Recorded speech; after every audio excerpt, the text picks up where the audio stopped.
Welcome to another episode of B2B Marketing Futures, the podcast for B2B marketers sponsored by Adsact, the B2B ad platform.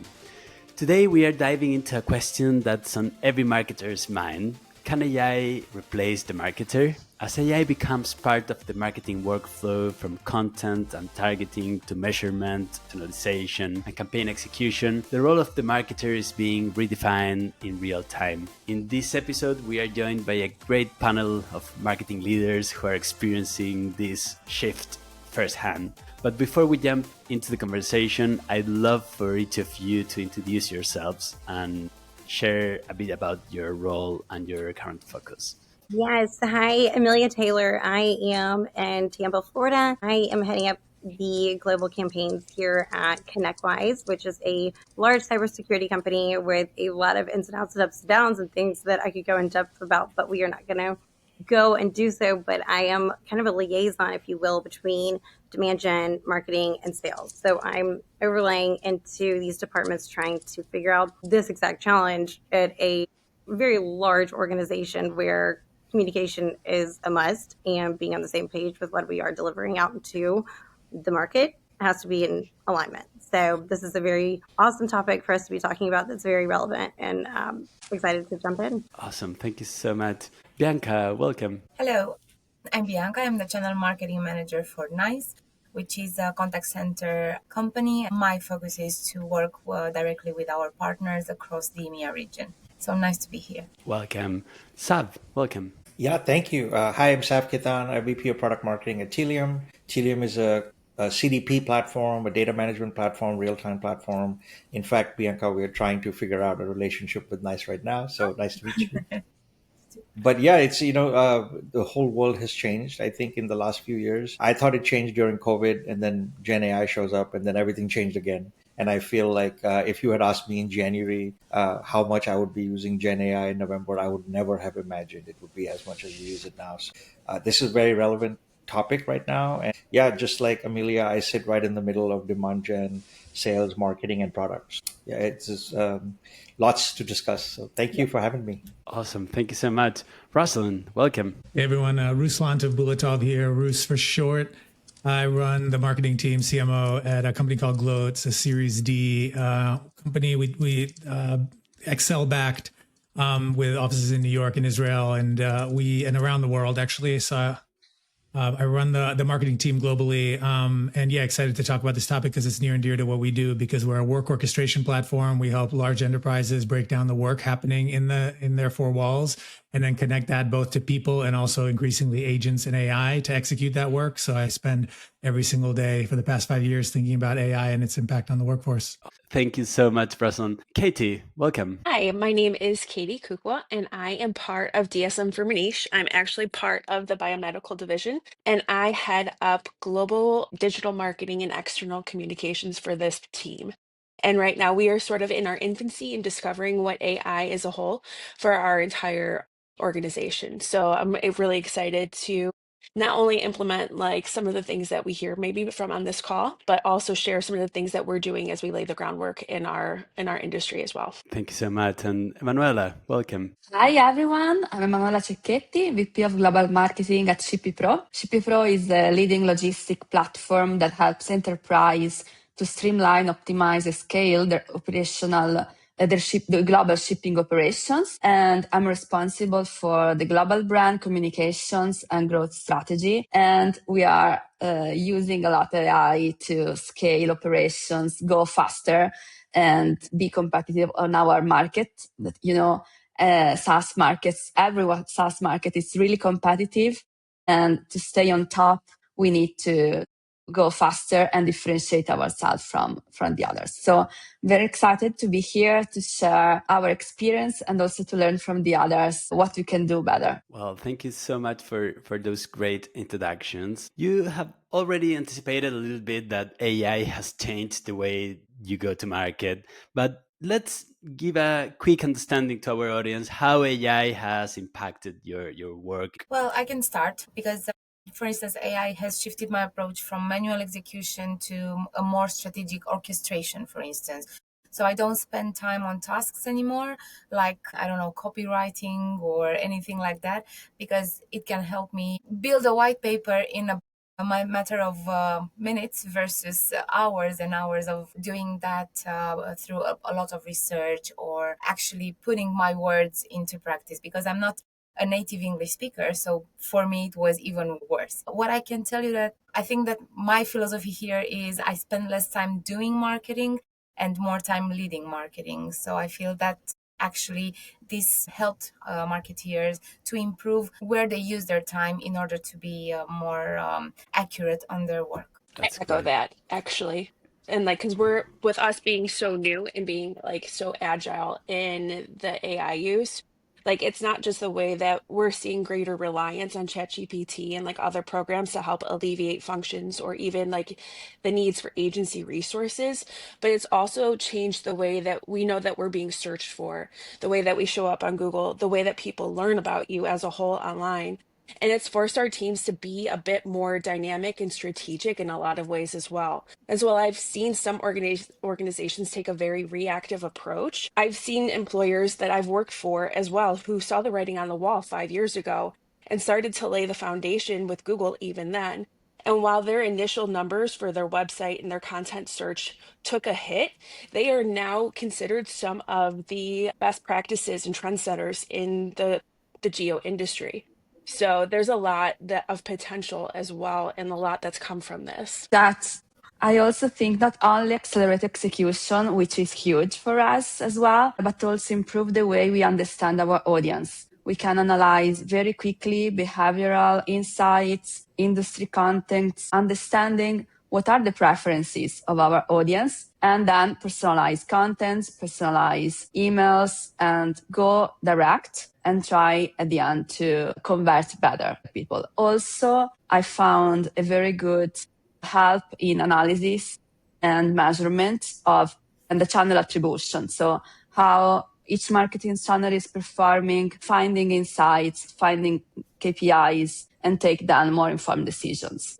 For me, I would say, so when OpenAI opened their floodgates, right, November 2022, and GPT shows up, everyone's reactive as can be. And it's like, what do we do? And we just go. And like the market's moving and everyone's like, so go, go, go. And everyone's not being proactive. It's more of a reactive approach. And so I think at the time I was working for a company that was a AI platform. I mean, it was AI for sales. That was literally what it was. So I was sitting in this evangelist kind of position, which I think everyone should be your internal and external evangelist. But for me, when it came to the marketing side of things, it really didn't change what I believed about marketing. It gave me more of the operational efficiency to do the right things consistently. So being able to actually be consistent with what I was doing and then iterating upon what it was that was working and not working. So the process of elimination became something that was vital for success in order to move forward, knowing we can do things faster, better, smarter with removing these bottlenecks that are going to prevent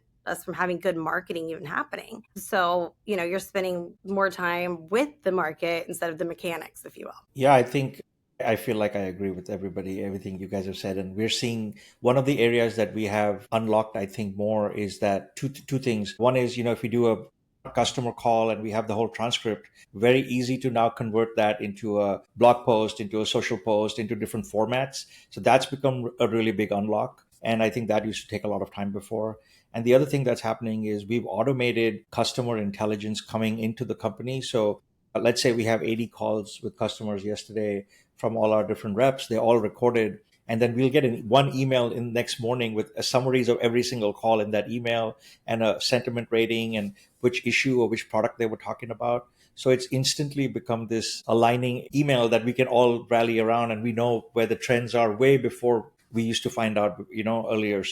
I feel like, somebody mentioned analysis. I think, Emanuela, I think it's making it much easier for us to understand all this volume of information that comes into the company. But it took about a year to automate that. Those unlocks have been very powerful, in addition to all the stuff you guys were saying. In the spirit of conversation, I'm actually curious, Sev, what tools are you using to do some of that? And Emanuela, I'd love to ask you as well, because I think the analysis piece is some of the most interesting work that we're doing as well. But there's obviously limits to what different technologies can do. I'm curious, what has been your unlock? What tech are you using? So for the agents, we're using NA10, and Nice.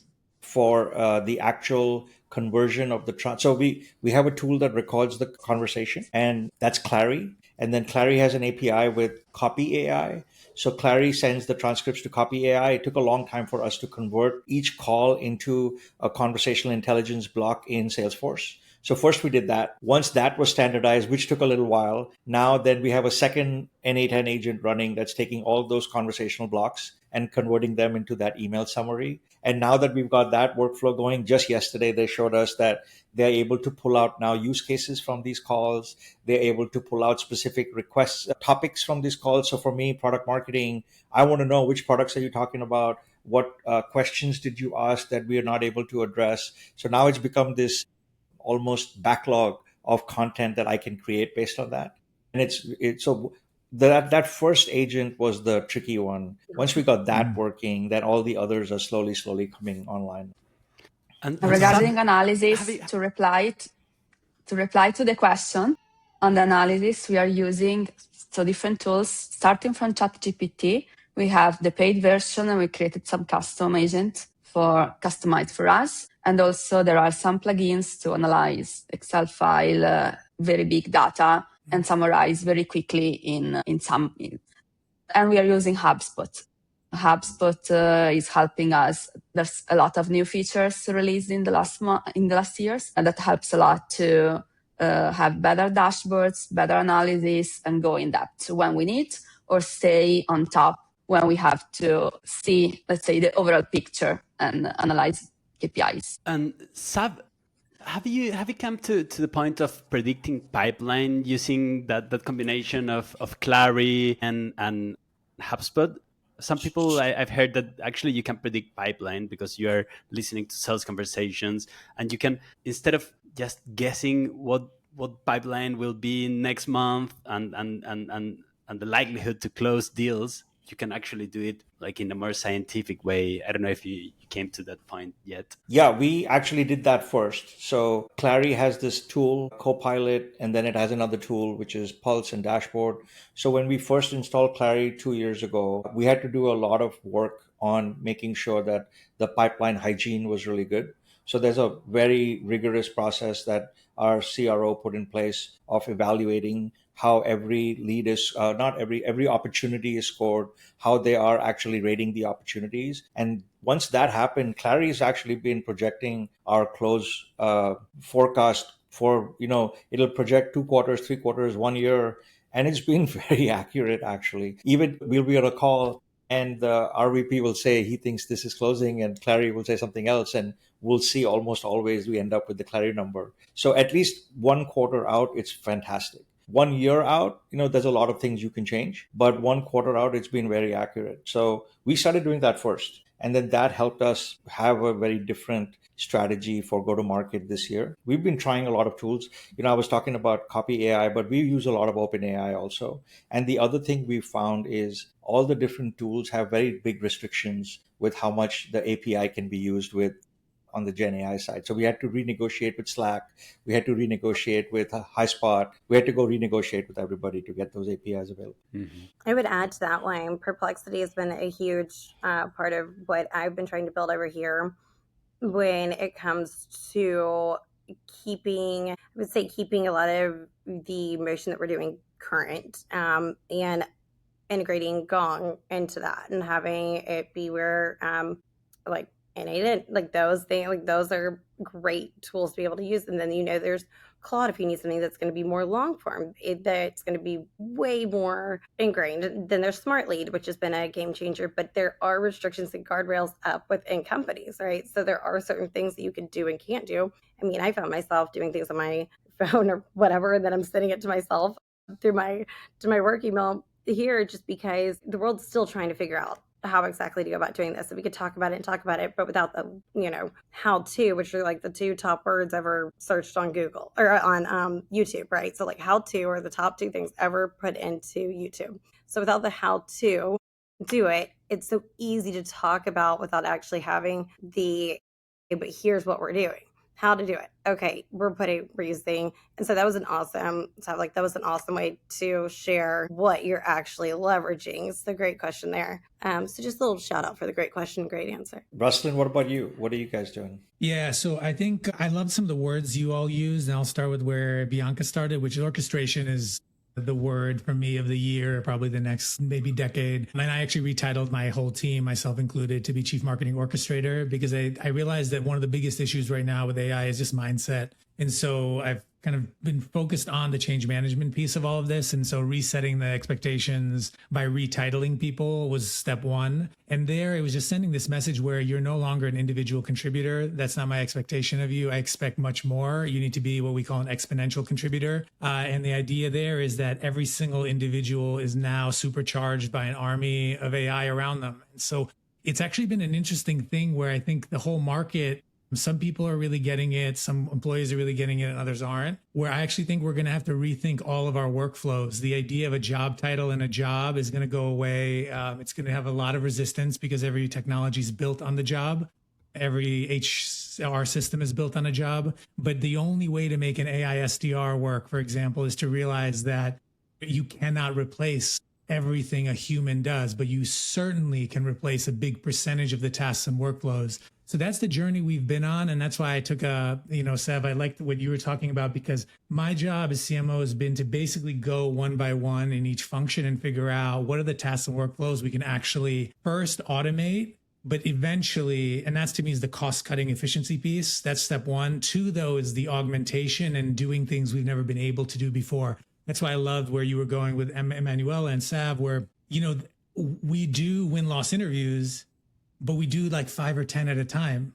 With an age of AI, you can now do like 100. That to me is augmentation. You can do 1,000. You can scan every single conversation. The challenge is context windows and API limits. So that's why I was curious. N8N, I think, is the answer, but I still run into context window limits. But then you go, reporting, kind of what can we do on reporting we've never been able to do before? I think one of you mentioned the buyer persona and copy testing and like literally focus groups and synthetic audiences. We're starting to dabble in all of that. I think where I'm trying to be very realistic is what can and can't be done with the current technology limitations. So I try to set a very big vision, but then try to go deep really quickly to figure out what the actual limits are. So happy to go into more depth on the different functions, but I really appreciated some of that insight. I found having a SWAT team, if you will, in certain departments, since I kind of liaison between demand gen, marketing, sales, and having kind of my go-to people globally, that if I have those individuals who I can go test and iterate and figure out what's working, what's not with,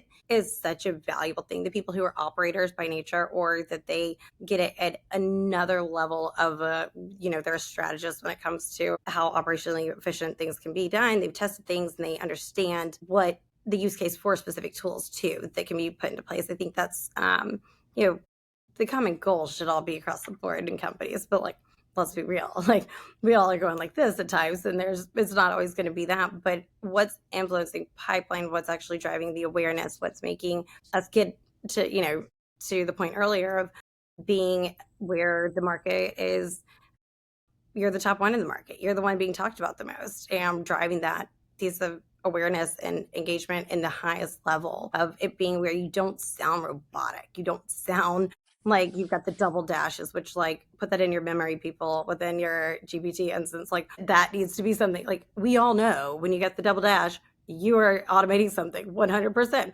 So there's little things like that that are all right, if we can train people to do the right things by having kind of a SWAT team to prove out what works, what doesn't work. That's the thing that I found to be extremely helpful with streamlining things to get things actually done. And I'm not having to bear the whole burden of trying to figure it out by way of all these different, multiple teams, and me trying to be the change agent here. Yeah, I love the SWAT example, because most of the things that you've mentioned, I think if you remove AI from the equation, are still super valid. Imagine any digital transformation project that your organizations probably had in the past. Without AI, probably are quite similar to the things that you're describing today. A lot of sales and marketing alignment, a lot of understanding the processes, having clean data. And on top of that, if you put AI, then your organization flies. But if you don't have those basic things that we will cover in a second, of course, it's way harder, and you will get probably a lot of M dashes in everything you Yeah. do. What are they called? They're not double. I just call them double dashes. What are they called? M dashes. Dashes, yeah. Never knew that. Okay, well that's good to know. Does anyone know where they have it on their keyboard? Because I don't, and that's the first time I see whenever something is written like that. Yeah. It's such a pain point for me. I am a big writer and I have used the M dash for years very effectively. So I'm actually very mad at OpenAI for I taking use away comma. a key component of my writing. Yeah. Apparently Shakespeare loved the M dashes. That's why all the LLMs loved using them. It's So- a I'll do like the small dash, just so I can still do it, but there's the break in between, whatever the small dash is called. I don't know. A dash, I don't know. Whatever or they call commas, it. or yeah, I use comma. whatever. Use commas. Well, thank you so much. That's a great overview. And let's build on that by looking at the classic tension in B2B, which is long-term demand creation versus short-term pipeline generation or demand capture. And historically, how have you balanced creation and capture, and how are AI and personalization at scale influencing that balance today? I'm happy to start where I spend a lot of time thinking about this, obviously from my seat, because I have to align the whole team to different goals. The way I see it is there's 4 components I think as a CMO I care about, and it's brand, demand, expand, and then all of that is enabled by field command in B2B. And so when I think about, I probably don't have to describe those, brand and demand, which we'll get to in a second, kind of I'll talk to in depth. Expand, which I think is increasingly more important in today's world, is everything related to net revenue retention, customer marketing, expanding existing clients. And I think marketing should play an increasing role in that. The product should also be very involved in that. And that needs to be a big, strong partnership. And then field command, of course, is everything around product marketing and really understanding how things are progressing through deal stages. Is the messaging cutting through, et cetera. On the brand and demand side, I think actually the modern marketing has misnamed demand, because in reality and where they think about demand creation, I think demand as it's been kind of pigeonholed these days is actually just demand capture and conversion. That's for the 5% of people that are in market, and you absolutely have to win that. And so every CMO has to step in, has to not create net new pipeline, not create new generation. It's figure out who's in market today for something and convert those 5% at a very, very high win rate. The hard part of marketing to me, and this is my origins from where I started working with CPG brands and then Google and YouTube, the hard part is actual creation of demand. And that happens to me in what we call brand nowadays, which is a compelling story, compelling vision, creating a vision for the world that might not exist, and connecting inherent human needs to your product. And that I think is the fun part. And that is the 95% of people that are currently not in market, which primes everyone to convert when they are ready to be in market. So I absolutely think demand capture and conversion, it's absolutely critical. It's what keeps a CMO's job. But the other stuff, brand and also expand and field command, are equally important, if not more important, for creating long-lasting companies. Yeah, all in all, the demand creation is going to be the influencing future revenue, right? And it's going to be where you have to build that belief. You've got to shape the actual point of view of what you're doing. You've got to challenge the assumptions of what people know and don't know. And then, like you were saying, create that emotional readiness for people too. So there's so much that has to go into that. And it's right now, we all know this, and we talked about SaaS being harder than ever right now to get through to people and buyers in any capacity to get through to, because they're going to go find answers long before we're going to go deliver them, right? So it's where there's a brand that they trust, and they trust long before they're in market, because there's people who are talking, there's external evangelists, so on and so forth. I would categorize that really as the demand creation, building that influence. Then to demand capture is going to be converting that demand. So knowing that you created it, great, then you've got to convert it, but then you got to capture it. So it's the reverse engineering a little bit there with what it is, but knowing that you can go in and actually remove this friction based off of what people already have assumptions about, from the demand creation, and making it easy for buyers. That's the goal. Just make it easy. People want it easy. How do I plug and play this? Awesome. Are you going to help me? Bottom line, top line, are things going to be better for me? And when you know that, there's the two motions that can go together, opposed to them historically being two separate motions. I think that that's where we're at right now, where we can actually have things be at its core grouped together and moving things with existing and net new pipeline and a forward motion getting on the same page. It isn't that where like effective customer lifecycle management also comes in. Like you can utilize AI so you have that infinity loop that's constantly going, because ultimately, like for us, like I had said, like we're in our infancy in a lot of ways in utilizing these tools, just because of some of the challenges of coming from a merger and some of the technology limitations that we've had on our end. But like we're meeting our core personas at the very beginning through education, because it plays such a critical role in how we meet the needs and how we interact with our customers long before they're ready to make a decision in the buying process. But then on the other side of that infinity piece is, okay, we have customers who have been our customers for 15 years. How do we continue to nurture those relationships and educate them that we're more than just the one product that we've already offered them? And so I think it's closing the loop consistently, have those conversations, and how does AI fill those gaps, and nurturing them from being that end customer that you've already captured into identifying those new problems as well.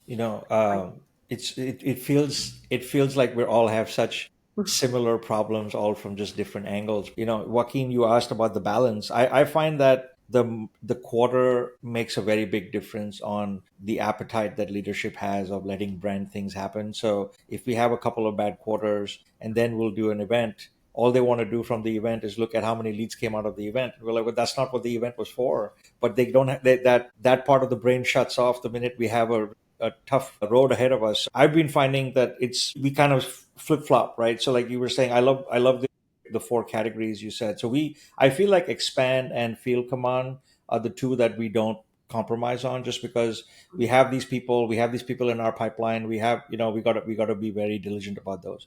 But the brand and demand, I feel, flip flops depending on how our business is performing and whether our competitor launched something that suddenly changed the market.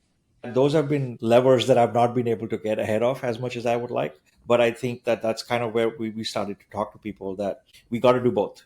And you got to let us, we are starting to have that conversation early on, that we're going to do these three things, events primarily, and they're going to be for brand and for forward-looking demand, not in creation, but influence maybe. And you got to let us not measure those by leads, because that might not drive leads. And I feel like if they don't actually deliver results in 2 or 3 quarters, then we won't get that budget again next year, but we're going to still try it. So I find I used to deal with this in digital marketing in my previous life. Just because you can measure something doesn't mean that's what's working, So yeah. It's kind of like, that's the challenge I feel that we have to struggle with. Yeah, I feel the same. You said something that sometimes happen also to me, not easy to balance between long-term activities that build authority, build the brand, and create the demand creation, with short-term activity that create leads. And at the end of the day, we have to report on how many leads, how many SQLs, how many opportunities, the pipeline. So not easy to balance. But I strongly believe that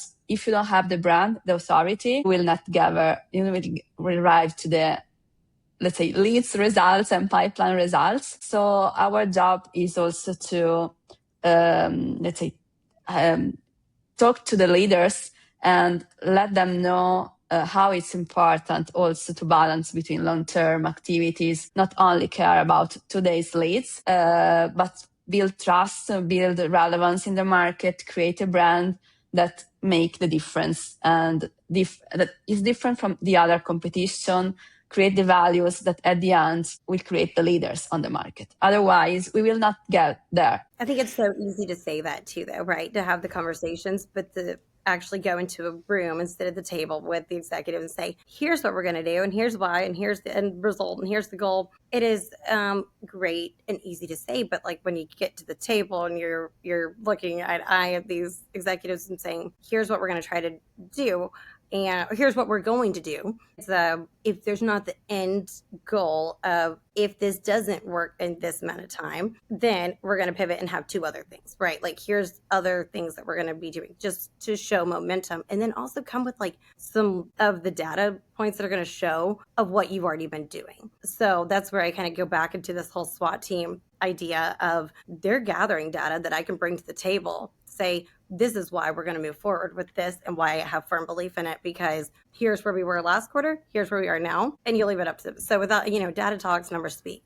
So without having those things, and, AI can be AI is the tool for all of this, right? But then brand is going to be the differentiator in all of it. So proving that the brand is going to move forward with what's been created in the market and the exposure that you're getting, and the, to your point, that was made earlier, of having the customers that you have, those being your biggest, salespeople not on payroll. Those are the people who are out there in the wild talking to other people, being like, got a tool for you. This is the one that you need. So I think that kind of flows into this influencer marketing idea of like, how do you do that? And that maybe that's a whole other topic. I don't know. But we see a lot of people pushing influencer marketing out. But how do you do that with AI being something that is going to be on your side where it doesn't sound so generated? Making a lot more boards even more comfortable with the idea of brand. If you follow what's happening, the discussion around Lovable, Claude, like every company that's breaking out right now, the reality is that tools that we're now using to do all these tactical things, the way they favor a product is not based on demand tactics. They're actually based on community, authority, experience, like what other people are saying. So that's why Reddit and YouTube continue getting cited, right, as top sources. So all of these tactics that have traditionally been pigeonholed into brand are actually now really seen as pipeline and performance drivers, because they're what's creating the first result on an LLM. So I actually think, we talked about this, Joaquin, where I'm still formulating some of the language around this, but I think marketing has gone into this weird place with digital, where like when I was growing up in marketing, it was the 4 Ps of marketing were tied to every CMO and even brand manager. You think about CPG, you weren't running TV campaigns to like create a beautiful spot. Like you were measuring GRPs and then correlating that to sales at the shelf. And you would do couponing to accelerate sales, but we almost like made digital marketing all about the couponing portion. And we forgot about everything else. Like a good marketing team is doing pricing, positioning, and packaging, right? And the 4 Ps, I think, are where we almost need to go back to, including informing product. And so the same way with brand, it's somehow seen right now or being discussed as this other thing, but like brand is directly correlated to pipeline generation for me.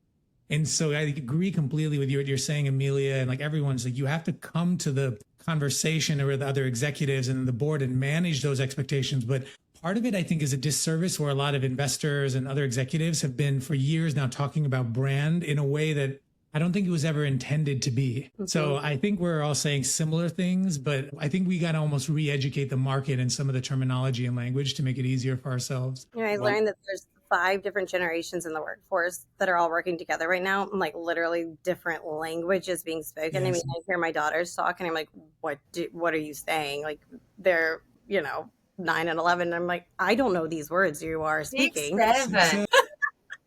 Like today on their school's like Instagram, it said like happy 6-7 day of school, like because it's the 67th day of school apparently. And I'm like, the school's even partaking. What are we doing?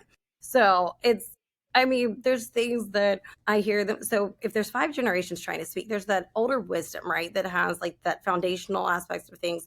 But there's education that has to be done on change is inevitable. If you want to keep up, you got to change. Like change is a good thing. It's a good thing and it's a must. Like if you want to be mediocre, cool. You're not going to make it in the market. Somebody's going to surpass you and there's going to be some kid right out of college, maybe not, maybe out of high school. We don't know. Who literally is going to be like, I can spin up this because I grew up with a tablet in my hand. I know exactly how to build my own LLM. Like those sort of things that are like, okay, well, showing that if you can speak, if someone can go in and speak these, not literal, but like figuratively, all the above different languages across the different departments, I think that is so vital right now. And being able to have communication, because it really boils down to everyone being able to speak in this, which is so easy. Again, it's so easy to say, so freaking hard to do. Don't know who's tackled this, and whoever's mastered it, please like come reach out to me. I want to understand like what kind of magician you are, but being able to capture what it is that's needed and repurposing what we've created brand to be in the market and internally in the workforce, there's got to be some layer to that of where the communication comes in and who's doing it and who's the grown-up in the room that stands up that tries to make everyone be able to speak in the same language. Get on that 6-7 level, Yeah, I think there is so much education that we need to do with our executives in our organizations, right? I'm thinking, how many B2B brands have like a dream marketing team or a dream marketing budget? For example, I come from a B2C background and I used to work for a small winery in Chile. not that small. In the winery space, is quite big. However, imagine a wine brand that had a sponsorship of Manchester United, one of the largest football clubs in the world. We were recording TV spots with Cristiano Ronaldo once a year, and a part of that, we were recording another huge TV spot. And this is a very small winery in Chile. Like, how many B2B brands can say the same? Either you are Salesforce and you are recording with Matthew McConaughey, or you are doing just community marketing on YouTube. The gap is so huge, and of course we need to do. I think we have a common ground here that demand capture alone is not enough, right? We need to create demand, and we need to create the brand. And I would love to keep talking about that, like how important you think is building a brand and how we can do it. I would love to hear Bianca's take on this because I haven't heard in a second, but I'll just quickly share on that because I think Amelia asked the question. I think I've been lucky enough to now, I came from big companies like YouTube and Google, and then I've been a CMO twice now, and I've gotten a disproportionate amount of money spent on things around brand. But it's because I explicitly say what brand is not to me. Brand is not the logo and some colors. Those are factors of a brand, but that is not what matters to me. It's actually positioning. It's actually being seen as what is the vision of the company so that people want to align to the vision. What is the expertise you're bringing to the market, right? It's like all the positioning elements are to me the brand, the story, and then all these new things that everyone's talking about, like founder-led brand and activating employees and ecosystem and community. Those to me are brand activities. So it may be others would call them differently, but for me, that's very different than running a really good LinkedIn ad strategy and Google and SEO and AEO and GEO and whatever new growth tactics will emerge. And so I think by positioning it that way, we've always overinvested in that because we knew those were the things that are going to make everything better. And they were also pipeline generating. And to that point, I think smaller brands can do things that are really interesting. Like one of the things I was really proud of, we have a big base in New York, but the founding team was in Israel. And so I'm based in New York. So I said, I'm going to go all in on the things we can do in New York. And so fast forward, I got Ariana Huffington on our board. She didn't know who the company was, but I was connected to her. So now she's on the board, first board member first board that she took on since Uber. So we created press around that. Now, because we have Ariana involved, we got involved with the city of New York. So we were starting to work with the New York mayoral team, including the mayor of New York who came to our conference. And so the amazing thing was, like, even though we're selling to these chief talent officers and a lot of HR people, we've been able to give them these stages in front of, an Ariana Huffington and the mayor of New York and all these things that were like really special because we do have the budgets to do that. And so whenever I try to show up, whether it's at a Vegas conference or, we will rent out a suite and get the keynote speaker and invite people that would never, ever have the chance to have that conversation with them. And for me, that is almost more important and lasting from a brand and storytelling perspective, company perspective. You can call that brand, but what does that do? It creates customer loyalty that then creates the funnel and flywheel Katie was talking about, that creates more pipeline and a referenceable customer that creates other customers. So I do think it's possible to tie it directly back to the bottom line and revenue, but you do need the right narrative and positioning, and you need to keep selling that idea, I think, internally. And people are more inclined to say yes when you position things right, when you go to present certain things. It's pretty wild, the rooms that I found myself in, that I'm thinking, what am I doing? But also at the same time, okay, let's not downgrade my value, right? So trying to speak kindly to myself, but at the same time thinking, I just made the ask. I just went straight for the kill shot sort of thing, because if you don't, then it's a no. So going back to my background being heavily in sales, it's my thought process always being you don't do anything about it. You're never going to know what's going to happen from it. So I think riding the coattails of big events that happen too. So if there's Dreamforce, if there's what's it called, Inbound, like all of those, and then you go and you figure out, okay, who are the right people who should be in this room, and let's do some suite or not just a happy hour, but something that's going to be a more of an experience that people can have where they take that back with them, be memorable. And whatever you're doing, and Katie, I think that you're just taking no schooler, which I think is amazing right now. Like, I'm watching you.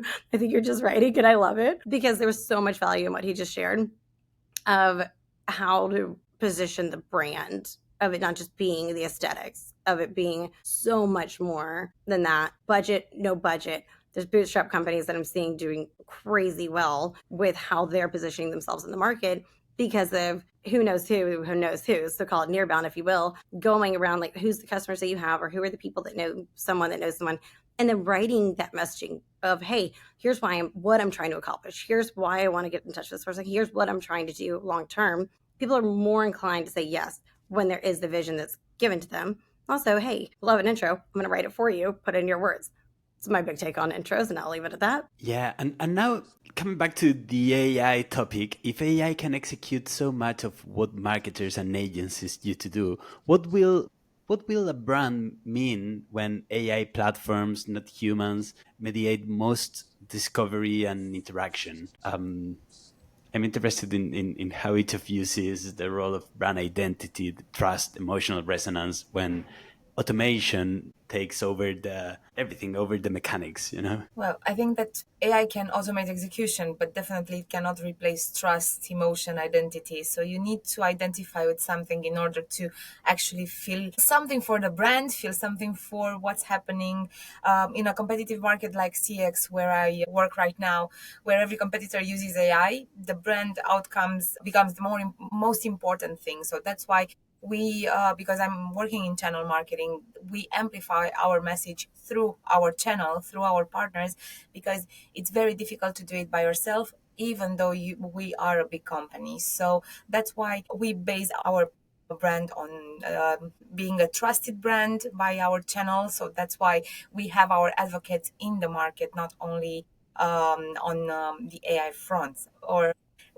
Brand becomes basically the anchor in an AI saturated world. Definitely, we are not gonna die, and definitely the brand isn't always about execution or automation. It's about how you feel about the brand, how you express yourself using the brand, and what it stands for, what is the background the customers and partners can rely on. AI can help optimize journeys, but it cannot create a movement around a purpose, a mindset shift, or a sense of belonging. So definitely this is still with us, with humans. So I'm not scared about it 100%.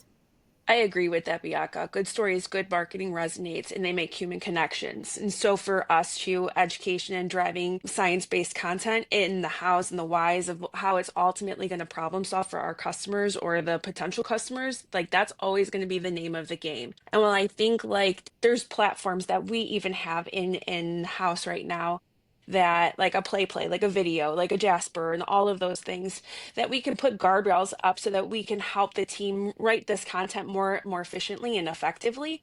It doesn't negate the need that, okay, it can get you 85% of the way there, but it's always going to be lacking that human emotion because AI is never going to have empathy or compassion in the way that a human will. It's never going to be able to emote or convey that effectively in a piece that's going to resonate. And also, you buy from a person rather than you buy from a brand. So definitely that human element will always be there and very important in any pipeline or any company. I'm sure of it. One other thing is that all these LLMs are all pattern matching, right? They all do the same pattern. So as I'm seeing the same industry using LLMs to do content, the content is starting to look similar, and very soon it'll all start to look the same. So then what's the difference? The difference is the brand, right? The difference is the brand promise. The difference is the experience that brand does not want to compromise. So AI might be an aspect of how you engage with that brand, but if that brand really cares about their own ethos, they're not going to let that experience go away. And that I think will start to matter more and more. We've seen it in everything, right? Coffee, for example, now that Starbucks just became everywhere, the gourmet coffee shops are becoming more expensive again because people look for that experience. I think same thing with cars, same thing with, clothes. I think once content and experiences are all automated, brand will just rise back to the top, I think. And it's already, you can see it mattering more and more. And I don't think humans go away for a while, at least. Yeah, and coming back to the 4Ps, the marketing mix framework, Ruslan, I think the product, you still need a clear problem to solve. The price required, the positioning, understanding the value, the competitive position. The place still depends on knowing where the customers are, and promotion starts with with a compelling narrative. So that's definitely not a machine generated output. Thank you so much for today's conversation. It's been a great conversation. For all the ones listening, please don't forget to subscribe to keep hearing great stories about B2B marketing. Thank you so much.